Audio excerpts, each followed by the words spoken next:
Today, instead of reading books to you, we're going to be doing watercolors. I'm going to have a whole series of watercolors. And tonight I'm going to be showing you about, it's going to be watercolors with, like abstract art with doodles. So come on over closer. I'm going to show you all of the supplies and what we're going to do. Of course, you're going to need your watercolors. I have a palette that has many colors in it. You might have something that's just like this, which is wonderful. You're going to need brushes. You're going to want soft brushes versus, I want you to feel the brush. It's so soft. This one is very stiff. This is an acrylic brush. We want a soft brush for any watercolors. And look around for big, thick, long, short, different types of brushes, and they'll be fine for you to use. You're going to need a board like this, if you have it. If you don't, no problem. Because what I did, I taped my paper down with just masking tape, just a little border around this. As you can see, some of it there is coming up, but that's okay. To keep it flat for me, because I am using watercolor paper. I have a sheet out of here, the Strathmore watercolor paper, but I'm also using some of the cold press watercolor paper. And it doesn't matter which one you're using, as long as it's watercolor paper, because it will accept the colors and it won't warp as bad. You don't want to use computer paper. It's way too thin and it'll get big waves in it. So tonight, I'm going to show you this in 3 parts. Oh, you're going to need water. That's the watercolor part. And you're going to need some pens for the last stage, but we won't need to work about that yet. But these are some of the supplies that you want to try to gather. So we're going to work with tonight some of the early stages that we're going to do with this. Over here, I've already started. My paper is dry already. I've done the stage 1 with this more of a transparent watercolor. And then stage 2, there's less water in this one because we're starting to show depth. We're going to have the more paler colors, the transparent, are in the background. And the medium colors are going to come forward more. And then I'm going to have some darker colors that will bring it up even higher. That will make it seem like there's more depth to the painting. So it'll look 3-dimensional instead of 2-dimensional. Okay, if you want to look over here now, here I have the transparent watercolor. So I'm going to get a lot of water on my brush. You could back up and you can see I'm really saturating that brush with water. And I'm going to brush that over this. I don't want to get too much color. As you can see already, a lot of the white is coming through. So now I'm going to try to take some of the water off. Get my color again. And here is less water in this one. And then the third stage, which is more opaque, it's more color in it and it's darker. I'm not going to add, I might have to add a little bit of water. You'll find when you're working with it, you'll be going back and forth. And I have a darker, oops, I still got too much water in there. I'm glad I made that.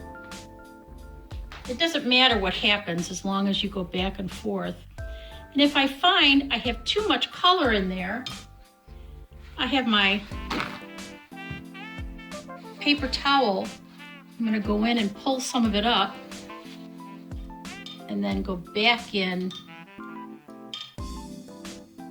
with my brush. Try to take some of that water out of it. There's still some in there. The more you do this, the more you'll get used to the colors. So as you look at this, this is very transparent. This has less water, but still sort of transparent.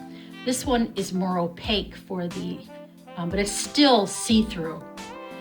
So as you look over here in my stages here, I've used different colors. This is the only one that is in stage 2, but it's in front of and overlapping my transparent colors. So now I'm going to do another one for you.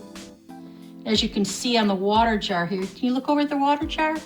I'm saturating my brush, I call it charging it, and I'm going to try to wipe off against the water jar some of the water. I'm going to get a darker color I think I'm going to have one over here. Just kind of draw my borders, what I thought I would do. Nothing is perfect. So this almost looked like that, so I'm going to go back into my color, add some more to that.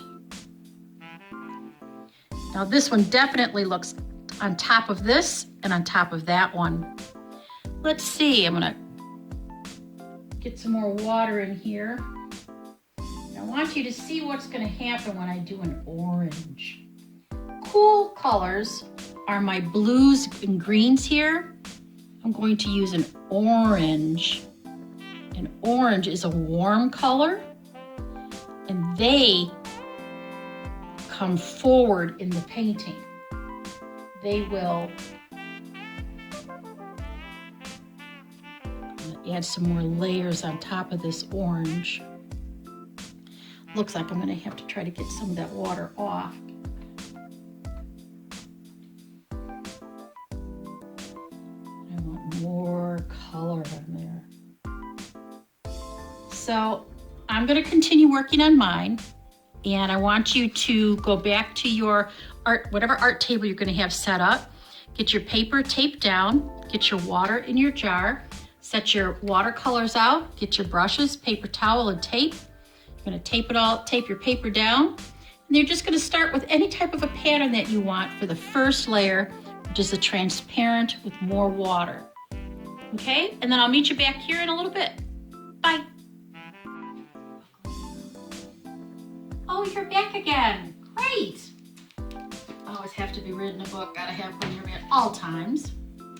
So I'd like you to come over and see what I've been working on so far. Hey everyone.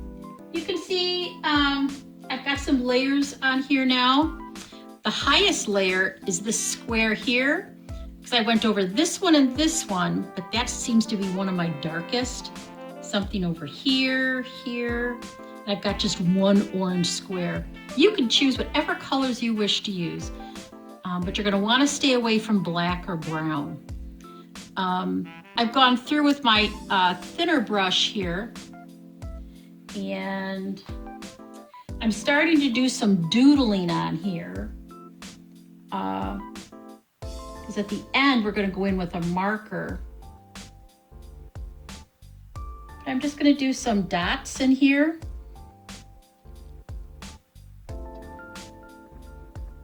Go in all the way around. Now that's underneath. Let's see where else I could do this one. Let's get something, oops. Let's get something over in here. I think I'd like to do some lines.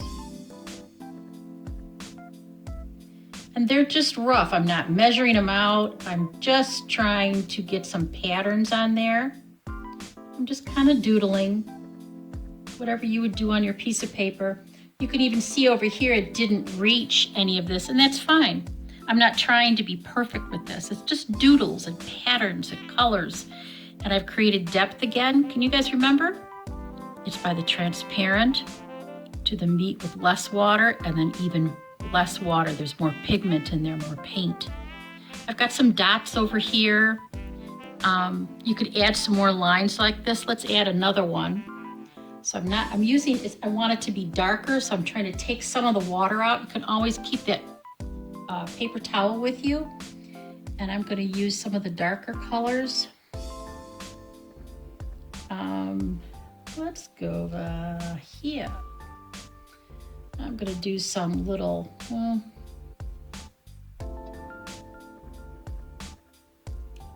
indecision time. I think I'm going to highlight some of the rounded lines in here. I'm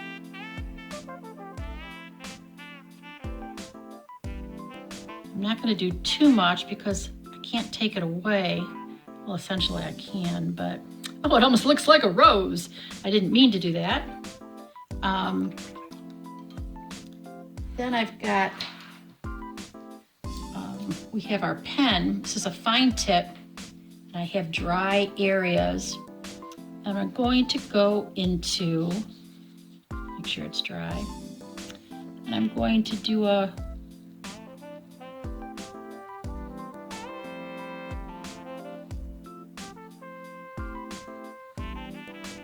I'm just doodling. I'm not planning anything out.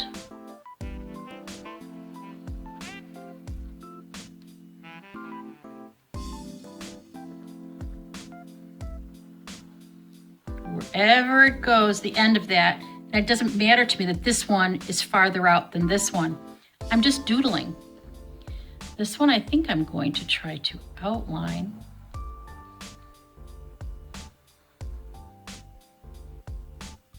Follow it exactly.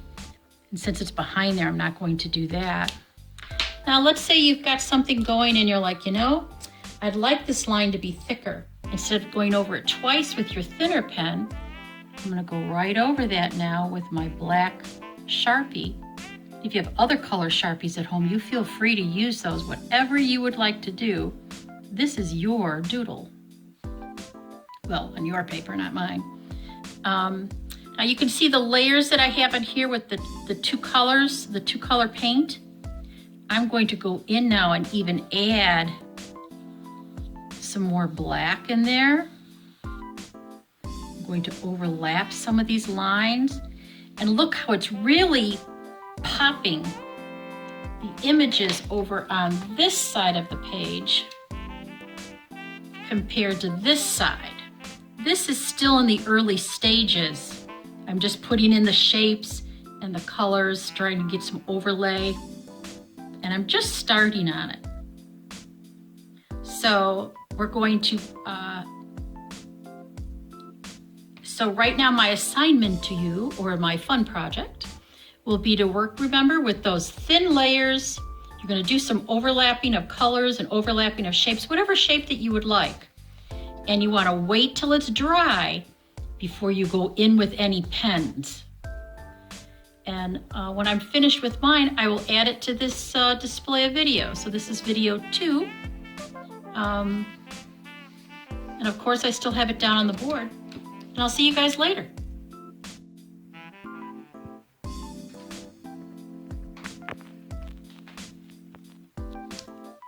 Hello, everyone. I'm just kind of still playing around with my doodles.